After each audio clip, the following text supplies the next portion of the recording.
Hello, I'm Marilyn Chase, your state senator from the 32nd Legislative District. When I was a young person, John Lennon asked us to imagine a world without possessions. It was a nice sentiment from a great man, but he obviously wasn't talking about our state.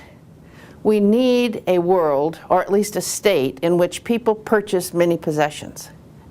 In a state with a tax structure such as ours, in which about half of our revenue is generated through sales tax, we need people to go shopping and buy often.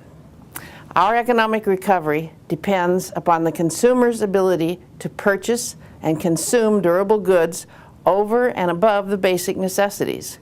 Things like food and medicine, the necessities, don't generate sales tax. Consumption, not income, is the foundation upon which our present tax system is based. Consumption of durable goods such as houses, cars, clothes, Xboxes, and cell phones generate sales taxes that enable the state to operate the safety net, pay for the education, and care for our seniors. The problem is that in order for consumers to consume, to buy the goods and services that do generate sales tax, they need to have some expendable income. Things are getting better, and the economy is improving, but without a little extra cash in their pockets, consumers will continue to be wary about spending unless it's on items they absolutely must buy. Our jobs as legislators is to help create jobs that pay sufficient wages in order to get Washington residents consuming again. Jobs in the manufacturing center are the most likely to pay a living wage. Washington's 7,158 manufacturing firms employ some 290,000 workers who are twice as productive as workers in the next 10 leading manufacturing economies. Manufacturing jobs average $77,470 per year in wages and support an additional 258,300 workers in other sectors. Washington manufacturing firms produce products here to export around the world, bringing home the cash to circulate in the economy. Economic recovery in the state does not depend solely upon producing more four-year college degrees. Our state has more residents with a BA than almost any other state, and only 21% of the job vacancies in the state of Washington require a BA. The educational aspect of our economic recovery depends more on training than it does on degrees.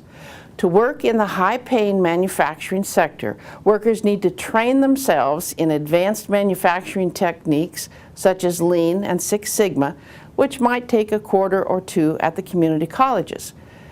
Washington firms have over 60,000 job openings across major industry groups. The state's Workforce Training Board and the community and technical colleges know how to train both businesses and workers in advanced manufacturing. That training will allow firms engaged in advanced manufacturing to hire workers to fill the openings that are currently available.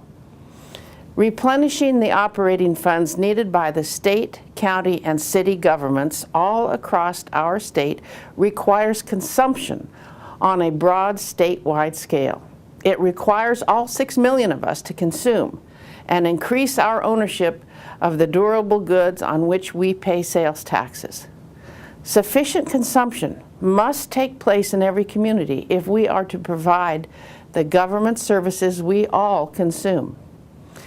A sufficiency of government funds is not maintained by strategies that increase the incomes of a few well-placed venture capitalists or millionaires or a handful of inventors who might become millionaires.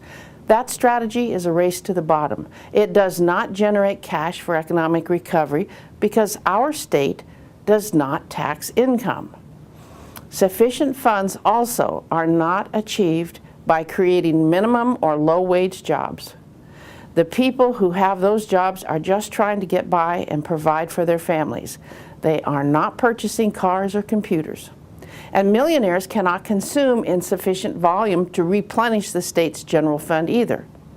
Until we change our tax system, economic recovery of the state's general fund will only come by residents consuming our way to prosperity. We must do our part to help consumers consume.